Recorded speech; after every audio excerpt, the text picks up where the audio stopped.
말라기 4장 1절부터 6절까지 말씀 제가 봉독하겠습니다. 만군의 여호와가 이르노라. 보라, 용광로 불같은 날이 이르리니 교만한 자와 악을 행하는 자는 다 지푸라기 같을 것이라. 그 이르는 날에 그들을 살라 그 뿌리와 가지를 남기지 아니할 것이로되, 내 이름을 경외하는 너희에게는 공의로운 해가 떠올라서 치료하는 광선을 비추리니 너희가 나가서 외양간에서 나온 송아지같이 뛰리라. 또 너희가 악인을 밟을 것이니 그들이 내가 정한 날에 너희 발바닥 밑에 재와 같으리라. 만군의 여호와의 말이니라. 너희는 내가 호렙에서 온 이스라엘을 위하여 내 종 모세에게 명령한 법, 곧 율례와 법도를 기억하라. 보라, 여호와의 크고 두려운 날이 이르기 전에 내가 선지자 엘리야를 너희에게 보내리니 그가 아버지의 마음을 자녀에게로 돌이키게 하고 자녀들의 마음을 그들의 아버지에게로 돌이키게 하리라. 돌이키지 아니하면 두렵건대 내가 와서 저주로 그 땅을 칠까 하노라 하시니라. 아멘.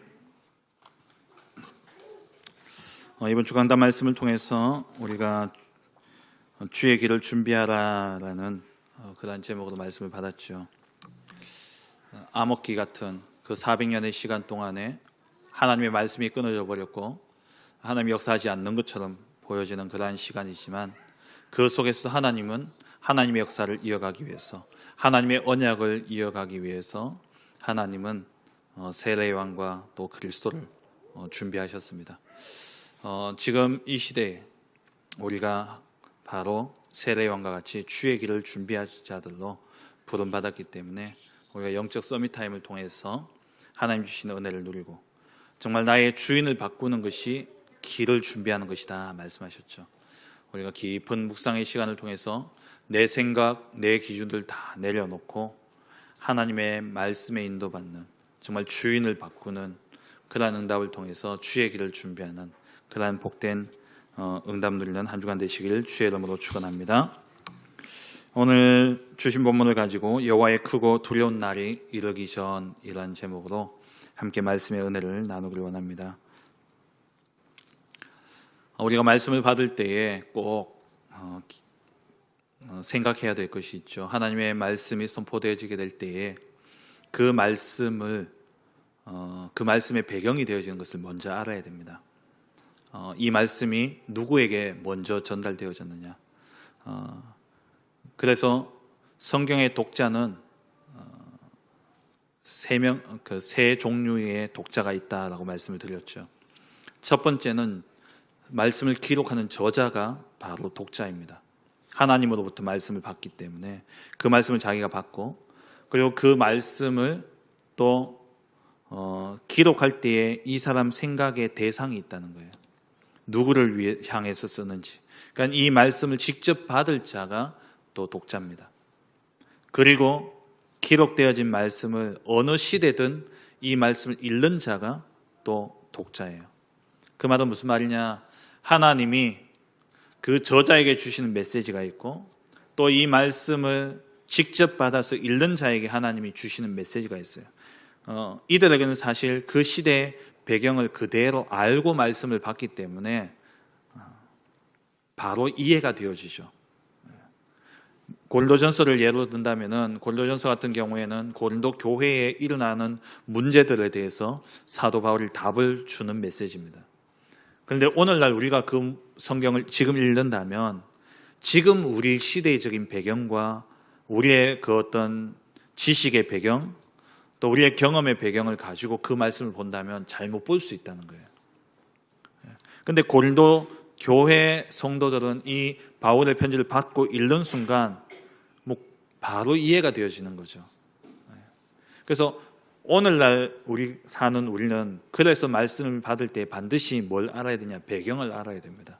이 말씀이 어떤 배경에서 쓰여졌고, 어느 시대에 쓰여졌고, 어떤 목적으로 쓰여졌는지를 우리가 알아야 되는 것이죠. 그러면 그 말씀의 배경을 알면 자연스레 말씀이 이게 그 시대에 기록된 말씀으로 끝난 것이 아니라 지금도 계속 흘러오고 있구나, 흐름을 알게 되어집니다. 그 흐름을 보게 될 때에 오늘 그 말씀의 흐름이 오늘 어떻게 흘러오고 있고 이 말씀이 앞으로 어떻게 흘러갈지가 보여지면서 우리에게 메시지가 오게 되죠. 그게 언약입니다. 그게 하나님이 주신 언약이에요. 그래서 우리가 강단 말씀을 받을 때도 기도 수첩 말씀을 볼 때도 항상 우리가 그 말씀의 배경을 알고 그리고 그 말씀이 어떻게 흘러서 오늘 나에게 오고 있는지, 그렇다면 오늘 내가 붙잡은 이 말씀을 통해서 내가 앞으로 어떻게 나아가야 될지 여기에 대해서 우리가 분명하게 붙잡아야지 말씀을 제대로 깨닫는 것이고 말씀을 제대로 붙잡는 것이라는 것이죠.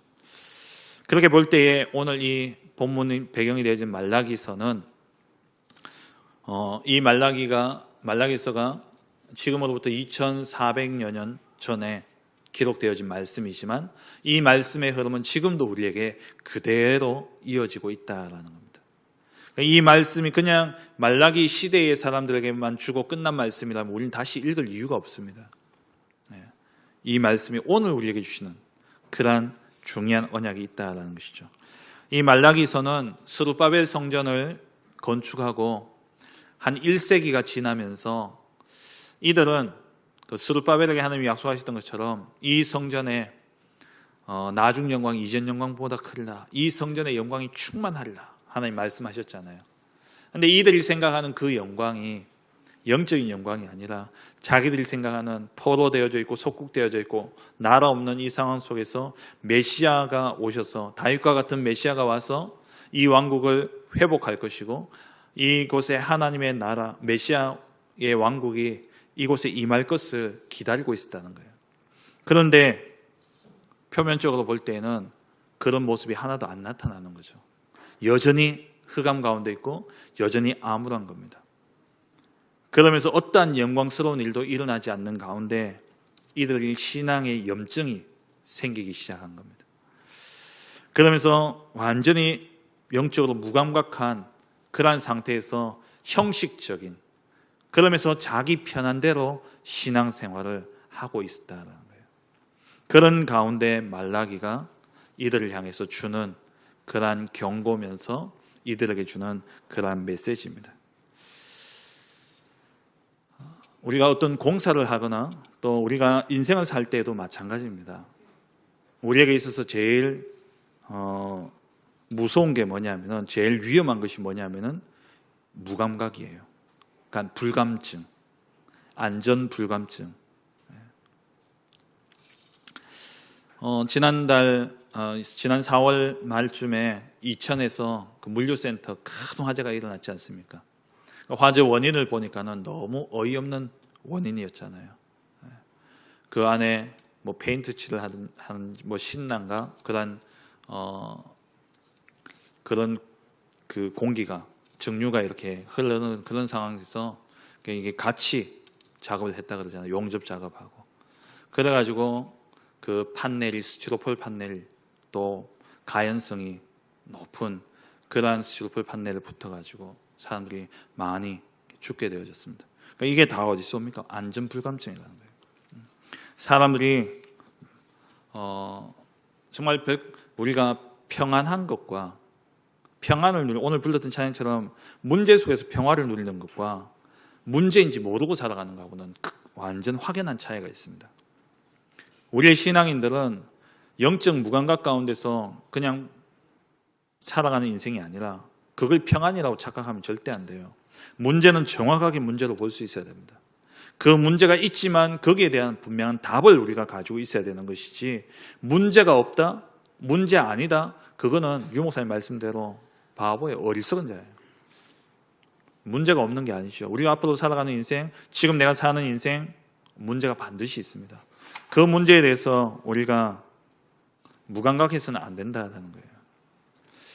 이제 얼마 안 있으면 6.25 전쟁 발발한 지 70주년이 되어집니다. 제가 어제 이제 그 남북 공동 연락 사무소가 폭파됐지 않습니까? 그냥 폭파됐구나. 저도 이제 그냥 그렇게 생각한 거예요. 그러다가 어제 이제 그 새가족 수련을 마치고 저기 충주에서 이제 식사를 한다고, 식사를 하고 나왔으니까 이제 차를 또 충전해야 되니까 충전시켜 놓고 그 충전을 기다리면서 이렇게 조금 산책을 하고 있었는데 바로 그 옆이 충주 그 비행장이었더라고요. 그 군 비행장이에요. 전투기가 한 10대 가까이 가요. 계속 굉음을 내면서 계속 이륙하더라고요. 그러면서 야, 이게 보통 상황이 아니구나. 이제 그런 마음이 딱 드는 거예요. 그러면서 보니까 주변의 사람들 보니까요, 아무렇지도 않아요. 그냥 다 무감각하게 걸어 다니고 있는 겁니다. 내가 너무 무감각한 게 아닌가? 그 북한 이런 일들이 일어나면 제일 먼저 탁 표시나는 게 증권 아닙니까? 해외 투자자들이 한국에 전쟁이 일어날까봐 돈을 싹 빼버리는. 근데 우리나라 사람들은요, 별 감각이 없어요. 70년 동안 전쟁이 없었다고, 앞으로도 없을 거라고. 없으면 감사하죠. 평화의 상태가 너무나 얼마나 감사합니까? 하지만 이제까지 없었다고 앞으로 없을 거라는, 그거는 아주 무지한 자입니다. 6.25 전쟁이 어떻게 일어났는지 아시지 않습니까? 남북이 분단된 상태에서 설마 북한이 쳐들어올까?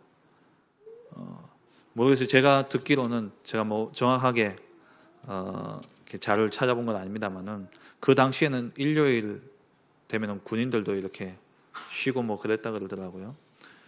6.25 날이 주일이었잖아요. 그때 쳐들어와가지고 3일 만에 낙동강까지 쳐내려왔지 않습니까?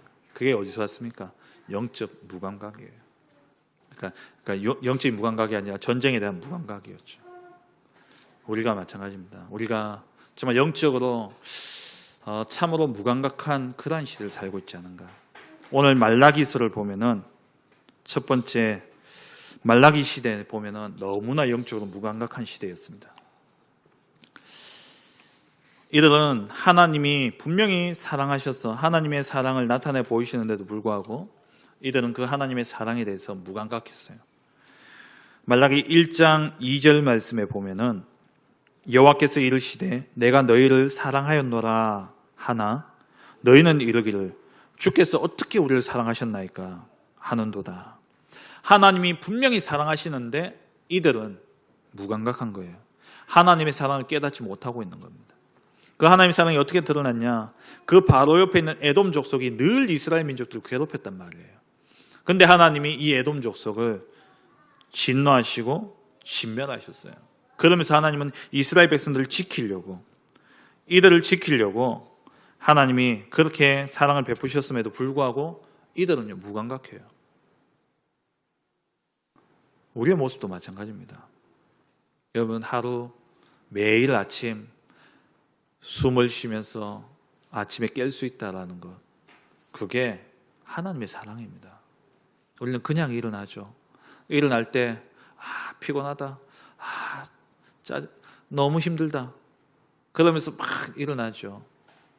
여러분들, 그 힘든 상태에 불쌍해서 하나님이 코 한번 잡아버리면 그냥 가는 겁니다. 근데 하나님이 나를 지키시면. 며칠 전에 어린이 보호구역 안에서 차가 6살이었습니까? 여아이를 치여가지고 애가 죽었잖아요. 그러니까 인도에 있는데 차가 인도를 덤벼들어서 애가 그렇게 치여 죽는 겁니다. 하나님이 안 지키시면 어떤 일이 일어날지 몰라요. 우리가 당하는 일들, 우리가 살아가면서 안전하다, 그게 하나님의 사랑입니다. 지금 내가 숨 쉴 수 있다, 지금 내가 건강하다, 그게 하나님의 사랑이에요. 근데 우리는요, 너무 무감각하다라는 거예요. 뿐만 아니라 이 이스라엘 백성들이 어느 정도 무감각하냐, 하나님께 제사 드릴 때에 율법을 어기는지도 모를 정도로 무감각해졌어요. 6절 말씀에 보면은 이들이 하나님의 이름을 멸시하고 있어요. 근데도 못 깨달아요. 내 이름을 멸시하는 제사장들아, 이 말이 뭡니까? 한마디로 나를 무시한다는 거예요. 하나님을 무시하고 있다는 겁니다. 어떻게 무시하느냐? 7절 말씀에 보니까 너희가 더러운 떡을 나의 제단에 드리고도 말하기를 우리가 어떻게 주를 더럽게 하였나이까. 8절에 너희가 눈먼 희생 제물을 바치는 것이 어찌 악하지 아니하며 저는 것 병든 것을 드리는 것이 어찌 악하지 아니하냐. 이제 그것을 너희 총독에게 갖다 줘봐라. 그가 너를 기뻐하겠느냐. 그러니까 총독, 이 당시에 페르시아 제국에서 유대 땅에 총독을 파송했습니다. 그 총독에게 이 재물을 갖다 줘봐라. 나한테 가져오는 이거 갖다 줘봐라. 기뻐하겠냐. 그런데 이스라엘 백성들은 전혀 거기에 대한 죄책감이라든지 하나님 앞에 죄송함이라든지 하나님을 존귀히 여기는 그런 마음이 없었다는 거예요. 하나님을 무시하는 거 아닙니까? 여러분 친구 관계 속에서도 마찬가지 아닙니까? 지 실컷 쓰다가 지 필요 없어서 이렇게 딱 주는 야 이건 네 써라 하고 물건을 준다? 물론 이제 감사함으로 받을 때도 있지만 만약에 그런다면은 그게 어떻게 느껴집니까? 이게 날 무시하나? 쉽지 않습니까? 하나님을 무시하는 거예요. 하나님의 이름을 멸시하고 있는 겁니다. 제사장들이. 그런데도 하나님이 그걸 지적해서 말하는데도 내가 언제 그랬습니까? 이 정도로 완전 무감각한 거예요. 우리가 드리는 예배가 어떻습니까? 우리가 하나님 앞에 예배함으로 나올 때에 우리의 자세가 어떠합니까? 시편 100편 4절에 궁정에 나아가는, 궁정에 감사함으로 나아가는 그러한 심정으로 정말 나아가십니까? 오늘 수요 예배 오실 때에 여러분 마음이 설레었습니까? 여러분 마음이 어떠하셨습니까? 하나님의 이름을 멸시하고 있지 않습니까? 우리는 너무나 무감각하게 살아가고 있어요. 저는 것, 내게 불필요한 것, 그런 것을 하나님께 드리는 겁니다. 뿐만 아니라 이 제사장들은 하나님의 이름을 멸시할 뿐만 아니라 이들은요 완전히 타락해 버렸어요.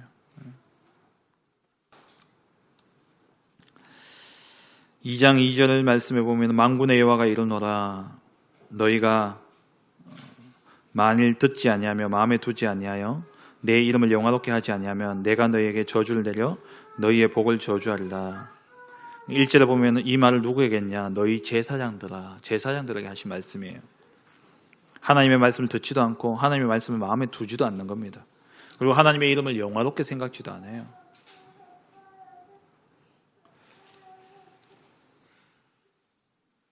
그래서 8절에 보니까 너희는 옳은 길에서 떠나 많은 사람을 율법에 거스르게 하는도다. 나 만군의 여호와가 이르노니 너희가 레위의 언약을 깨뜨렸느니라.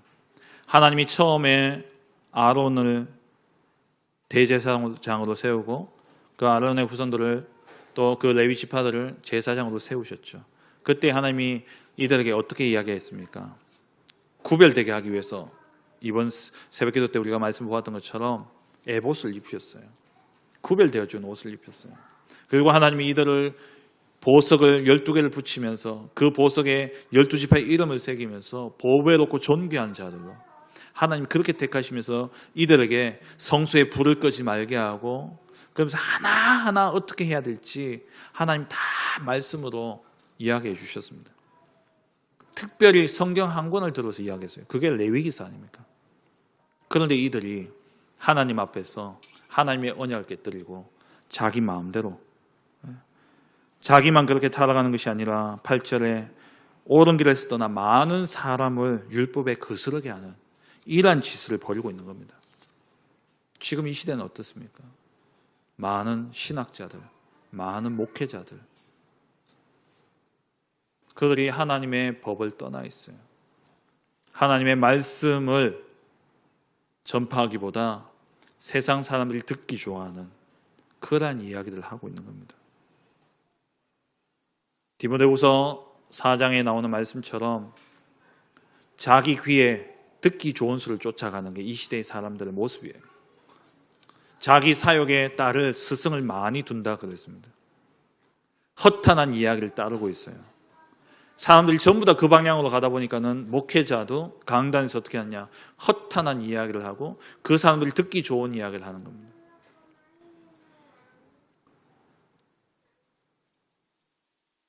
우리가 정죄하는 설교를 일컬어서 율법적인 설교라고 이야기하죠. 그런데 정죄를 위한 정죄가 아니라 살리기 위해서 깨닫게 하고 돌이키게 하는 설교는 반드시 있어야 됩니다. 그런데 목회자가 그러한 설교를 하면 교인이 떠나지 않을까? 교인이 떠나지 않을까? 이런 두려움 속에서요. 듣기 좋은 이야기만 합니다. 듣기 좋은 이야기 뭡니까? 번영신학, 부자 된다, 예수 믿으면 다 잘 된다. 성경은 그렇게 이야기하지 않습니다. 예수님은 그렇게 이야기하잖아요. 자기 십자가를 지고 나를 따르라 그랬어요. 그 말은 뭡니까? 고통, 고난의 길입니다. 넓은 길이 아니라 좁은 길이에요. 예수 믿는다라는 것은. 근데 목회자가 그렇게 하고 있다는 거예요. 저는 이 말씀을 준비하면서 저부터 참 많이 내가 진짜 너무나 영적으로 무감각해져 있구나, 이런 생각을 하면서 너무 하나님 앞에 죄송하고 그런 마음이 들었어요. 여러분, 제사장들이요 다 완전히 무감각해져 있습니다. 그게 말라기 시대고 오늘날 우리의 모습이에요. 뿐만 아니라 이 유다 백성들은 어떻습니까? 하나님을 저버리고 거짓을 행하고 가증한 일을 행하는 겁니다.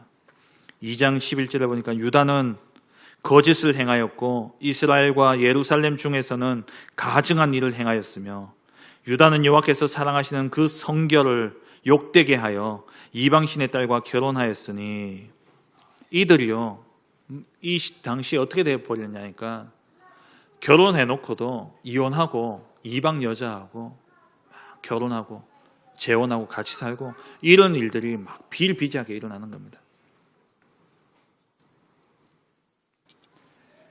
2장 8절에 보면은 2장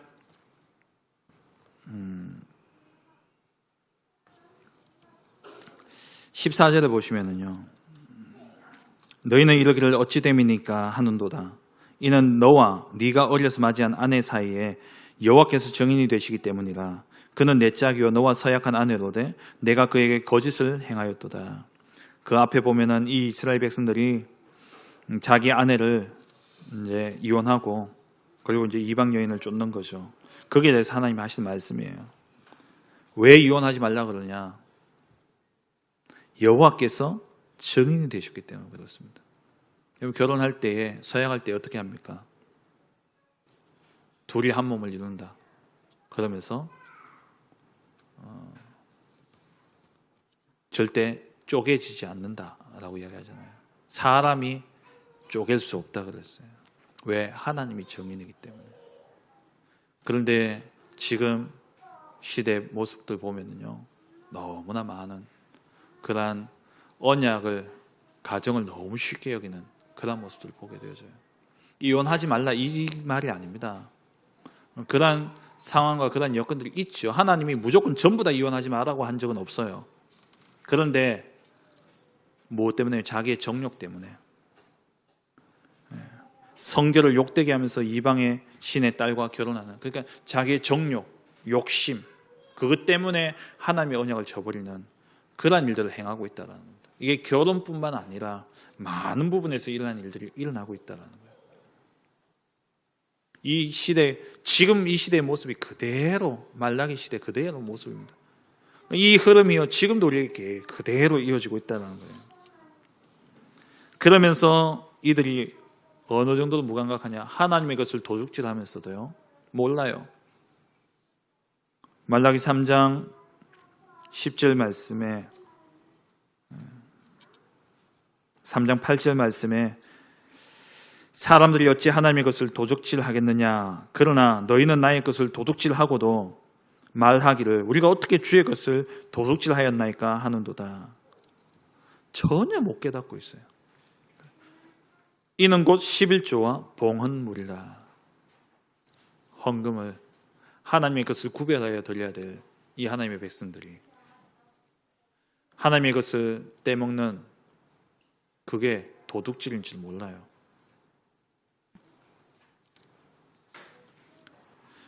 이러한 영적인 무감각, 영적인 패역함 속에 빠져있던 시대가 말라기 시대입니다. 뿐만 아니라 이제 어느 정도까지 가냐?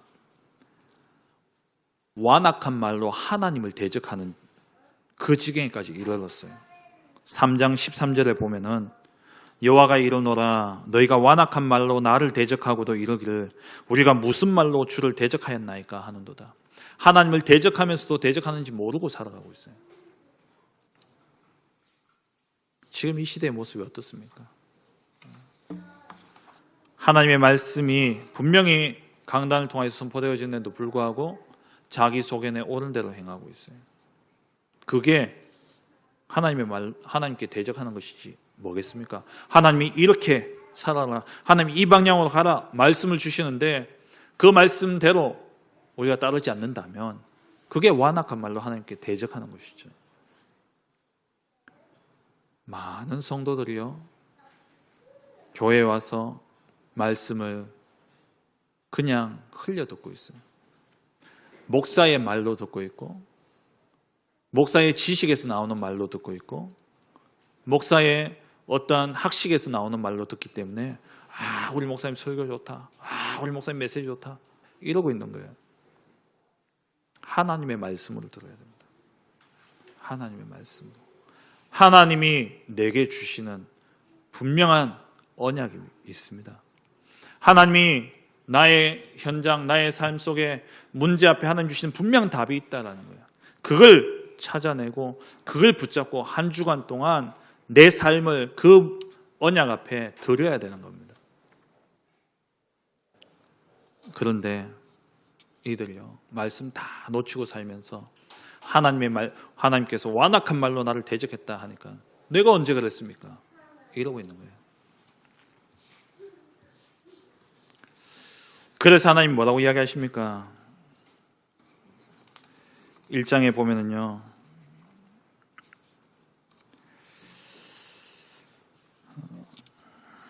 1장 10절에 보면은 만군의 여호와가 이르노라 너희가 내 제단 위에 헛되이 불사르지 못하게 하기 위하여 너희 중에 성전 문을 닫을 자가 있었으면 좋겠다.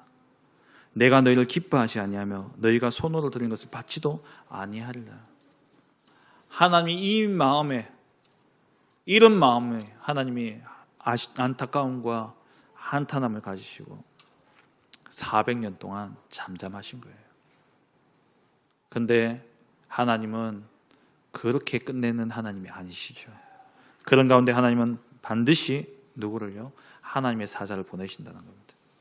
3장 1절 말씀에 만군의 여호와가 이르노라 보라 내가 내 사자를 보내리니 그가 내 앞에서 길을 준비할 것이요 또 너희가 구하는 바 주가 갑자기 그의 성전에 임하시리니 곧 너희가 사모하는 바 언약의 사자가 임하실 것이라. 많이 본 말씀이죠. 이번 주 강단 말씀에서 본 말씀이죠. 이사야 40장 3절 말씀이면서 또 마태복음 3장 나오는 말씀이죠. 하나님이 그 시대에 아무리 이렇게 패역하고 영적으로 무감각한 시대에, 그러한 시대에 하나님이 이들을 일깨우기 위해서 반드시 하나님은 하나님의 사자를 보내신다라는 겁니다.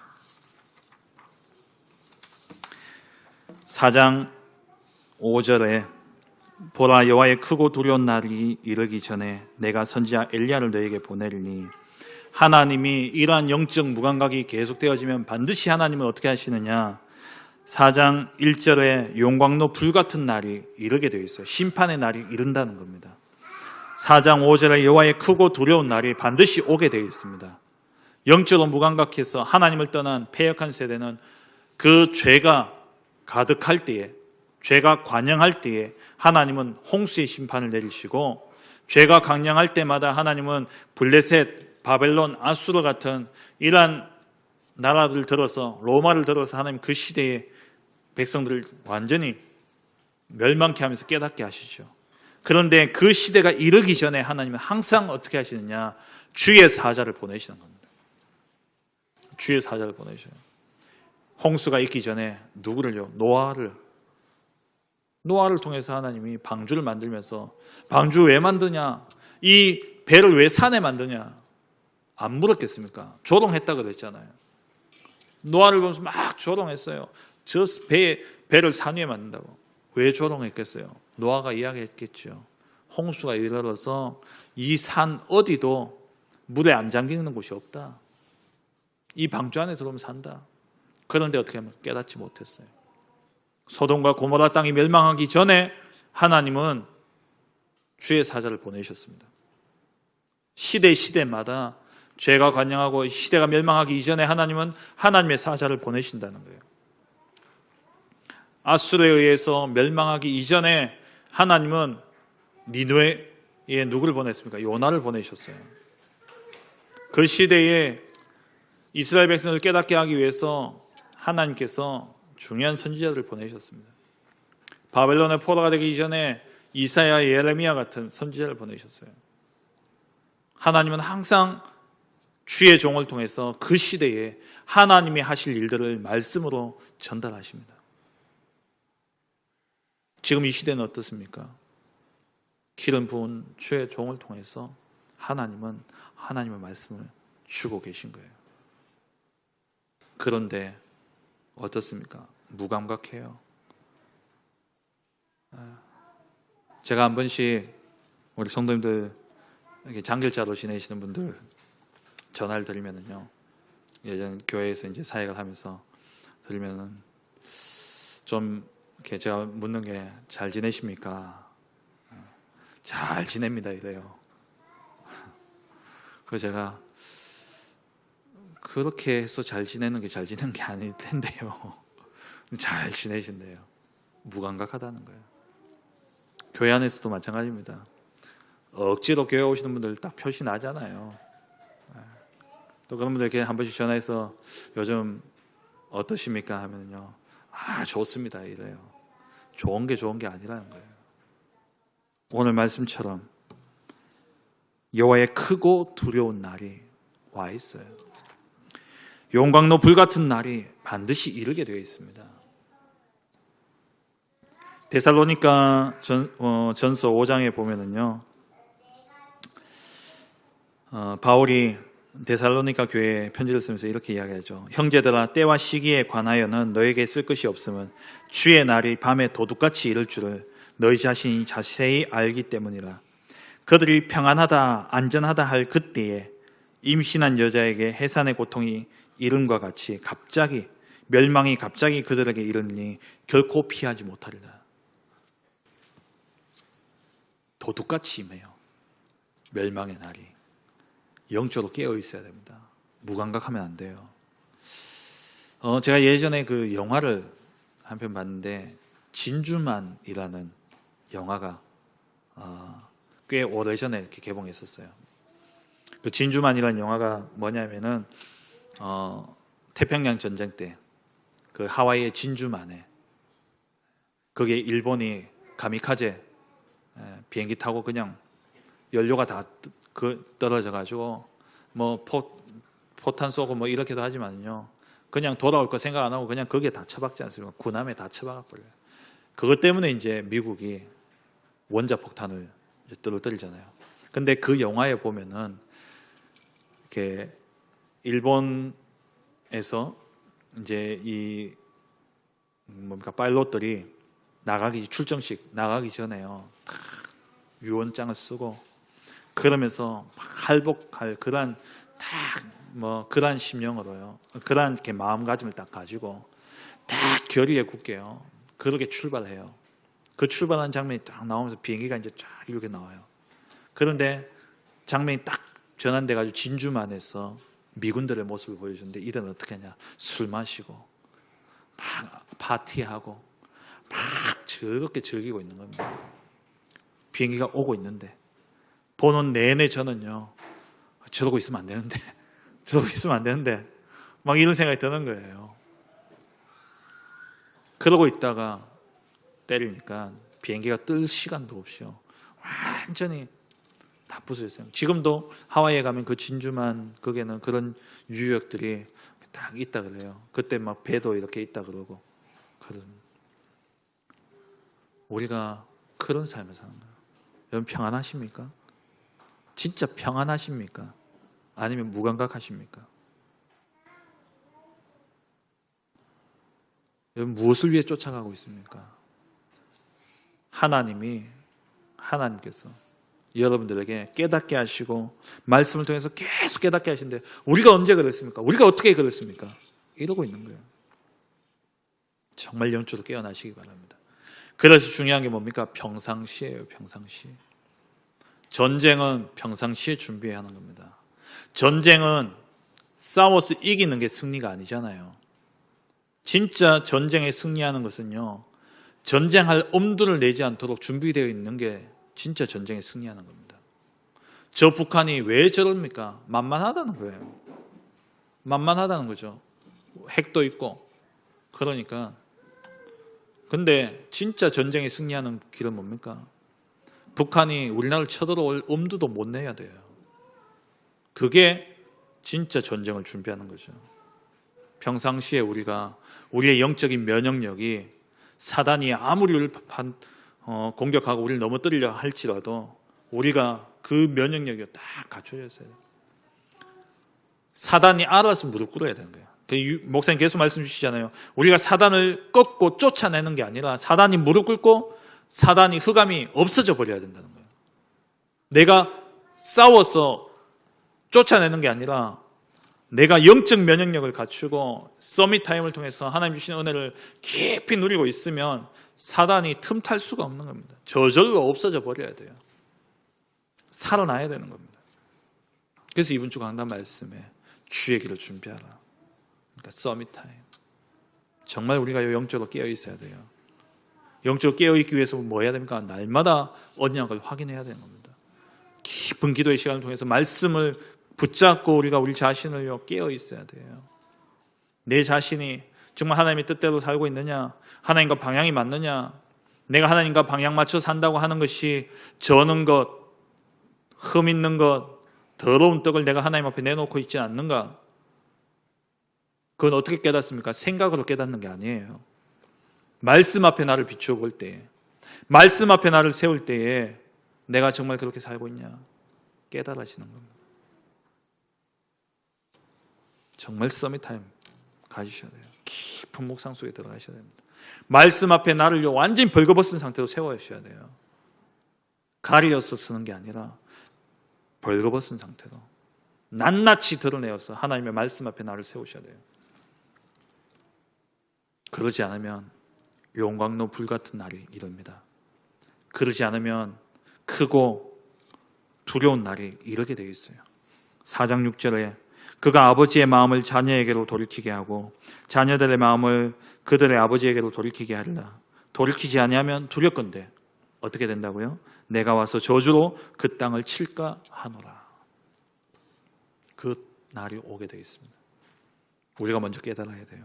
우리가 깨달으면 사람들을 바른 길로 인도할 수 있습니다. 이 제사장들이 자기들이 하나님의 길에서 떠나니까 2장 8절 말씀처럼 너희는 옳은 길에서 떠나 자기들도 떠났지만 많은 사람을 율법에 거스르게 하게 만드는 거예요. 에스겔서 3장에 나오는 말씀처럼 죄인들을 깨닫게 해야 됩니다. 깨닫게 하지 않으면 그 핏값을 누구에게 찾습니까? 내게 찾아요. 내가 말씀으로 하나님 주시는 이 힘을 그리스도를 정말 깊이 누리고 거기서 나오는 힘과 능력 가지고 영적 면역력을 딱 가지고 증인으로 선다면 나를 통해서 많은 사람들이 살아나게 되어 있습니다. 그러지 않으면 크고 두려운 날이 임하게 되어 있어요. 하나님이 저주로 땅을 치는 날이 오게 되어 있다는 거예요. 정말 깨어 있으시기 바랍니다. 그래서 류 목사님이 5분의 서밋타임만 정말 제대로 한다면 거기서 정말 행복을 느끼고 거기서 하나님이 행하실 일에 대한 설레임이 느낄 정도로 깊은 기도의 시간을 5분만 갖는다면 5분이라는 시간이 중요한 게 아니라 그 설레임과 그 기쁨, 그 행복을 느끼기까지 정말 집중한다면 나머지 20, 30, 55분 헤매도 괜찮다고 그랬어요. 맞아요. 왜? 사단이 무릎 꿇을 것이기 때문에. 여러분 정말 이 축복을 누리셔야 됩니다. 말씀을 맺겠습니다. 우리가 오늘 말씀을 통해서 나를 봤다면 이제 다가올 미래를 보셔야 돼요.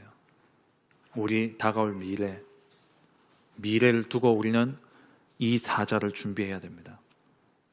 내가 이 사자의 축복을 오늘 내가 이 주의 길을 준비하는 사자로 내가 준비되어지고 선다면 이제 다가올 미래를 보면서 또 그런 사자를 준비해야 돼요. 그게 뭡니까? 렘넌트입니다. 후대예요. 우리 하나 RUTC를 놓고서 정말 기도하셔야 됩니다. 태양아부부터 시작해서 지금 이제 시스템들이 하나하나 지금 준비되고 있어요.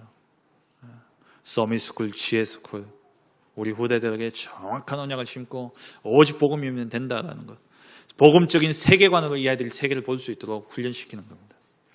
하나 RUTC를 통해서. 그리고 여러분들 렘넌트 대회를 놓고서 기도해 주시기 바랍니다. 지금까지 렘넌트 대회는 1년에 한 번 모여서 축제 형식으로 막 페스티벌로 그렇게 즐기다가 끝났다면, 코로나를 통해서 하나님이 진짜 정확한 응답을 주셨어요. 타운으로 흩으셔서 아이들 하나하나를 실제적으로 점검하고 이 아이들 하나하나 정말 언약 붙잡고 인도받을 수 있도록 타운으로 흩어서, 사실 킨텍스에 가면은요 2만 명이 앉는 의자를 놔버리면요 무대에서 저 뒤까지 거리가 몇백 미터입니다. 그럼 메시지가요, 목사님 여기서 말하면요 스피커가 몇백 미터 쭉 있잖아요. 뒤에 앉으면 뱅뱅 돌아요 소리가. 말씀 제대로 안 들려요. 그래서 유 목사님이 렘넌트 때 했던 메시지를 짧게 하십니다. 핵심적인 것만 딱 전달하고 말아요. 왜? 길게 하면은 사람들이 더 집중력이 흐트러지기 때문에 짧게 하고 말아버려요. 그 목사님 늘 마음에는 타운으로 하고 싶은 거예요. 타운으로 하면 메시지만큼 정확하게 전달되어 줄 수 있거든요. 그래서 이번에 어떻게든 코로나 때문에 또 주의 하나님 정확한 절대적인 주권 속의 계획입니다.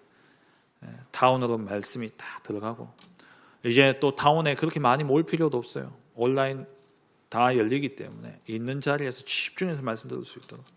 그리고 아이들이 팀으로 나눠서요 포럼이 사실적으로 되어질 수 있도록. 그리고 지금 대회를 준비하고 있습니다만은 대회를 위한 준비는요 사실 그렇게 중요하지 않아요. 그거는 몇 명만 이렇게 바짝 하면은 그냥 지나갑니다. 왜냐하면 대회는 또 지나가면 끝나요. 잘했다 못했다 그때 조금 말이 있을 뿐이지, 그 다음 대회하면요 그 전에 힘들었는데 이러고 추억을 이야기하지 그걸 끝까지 가져가는 사람은 없습니다. 대회는 그냥 하고 끝나는 거예요.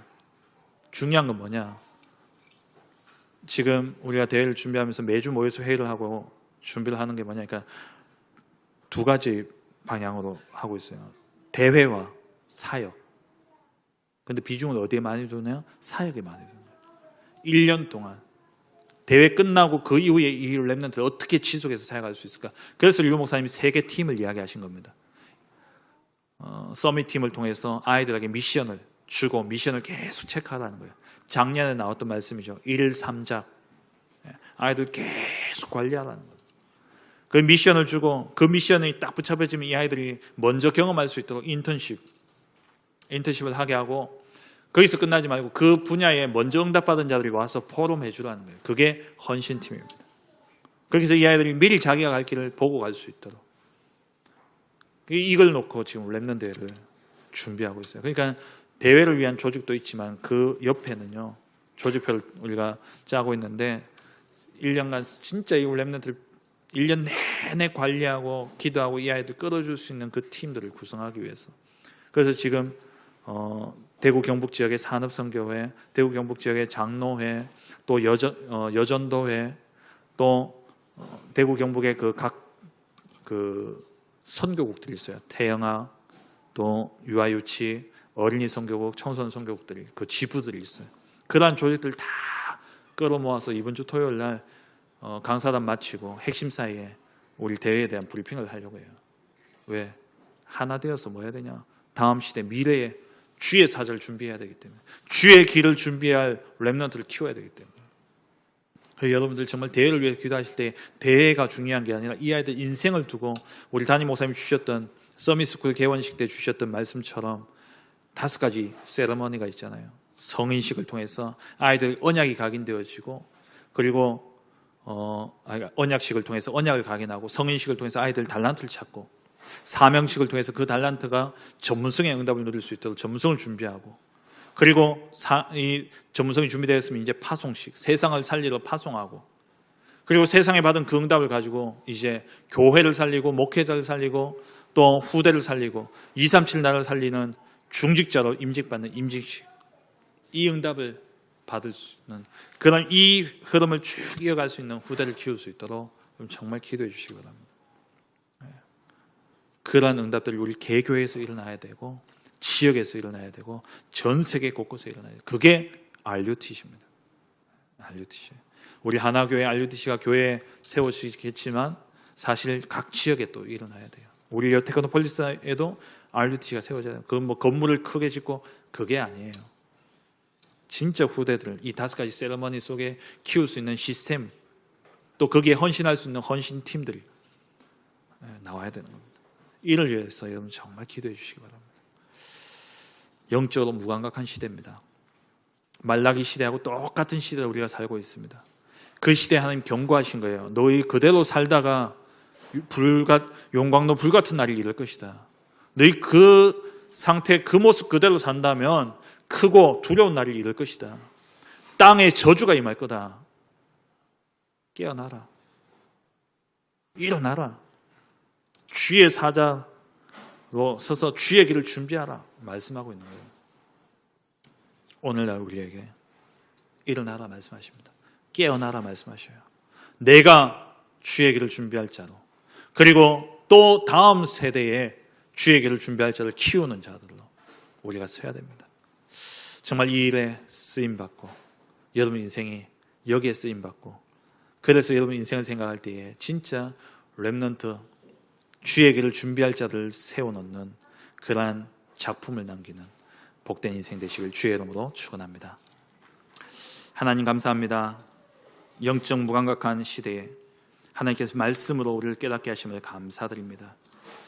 불같은 그러한 용광로 불같은 날이 이르기 전에 정말 주의 사자로 하나님의 서밋 타임을 통해서 하나님 주시는 은혜를 먼저 누리고 그리스도의 능력과 그리스도를 체험한 그 비밀을 가지고 이 시대에 하나님 주의 길을 준비할 자들로 서서 치료하는 광선을 비추어 억눌려 있던 자들, 진노 아래 있던 자들로 하여금 외양간에 있던 송아지가 밖에 나와서 펄쩍펄쩍 뛰는 것처럼 하나님 이 시대를 치유하는 정말 엘리야와 같은 세례 요한과 같은 주의 사자의 역할을 감당하는 우리 모든 성도들 되게 하여 주옵시고, 또 다가올 시대를 바라보며 우리 후대들을 이렇게 세우는 그러한 렘넌트 메이커의 축복을 누리는 우리 모든 성도님들 될 수 있도록 축복하여 주옵소서. 개인의 깊은 누림의 시간만큼은 절대 빼앗기지 않도록 하나님께서 힘을 주시고, 오늘 또 지금까지 안 되었더라도 오늘 다시 결단하고 일어서는 복된 시간 되게 하여 주옵소서. 예수님 이름으로 기도합니다. 아멘. 지금은 길과 진리 생명 되신 우리 주 예수 그리스도의 은혜와 그리스도를 이 땅에 보내주시기까지 사랑하신 하나님의 그 크신 사랑하심과 성령의 내주 인도 역사 충만하심이 주님의 오실 길을 깨어서 준비하며 또 다가올 세대를 바라보며 이 길을 준비할 후대를 키우는 그 일에 쓰임받기를 원하는 이 자리에 모인 모든 하나님의 백성들 머리 위에, 또 함께 온라인으로 예배드리는 모든 성도님들과 그 가정 위에, 주의 몸된 교회 위에 지금으로부터 영원토록 함께 있을지어다. 아멘.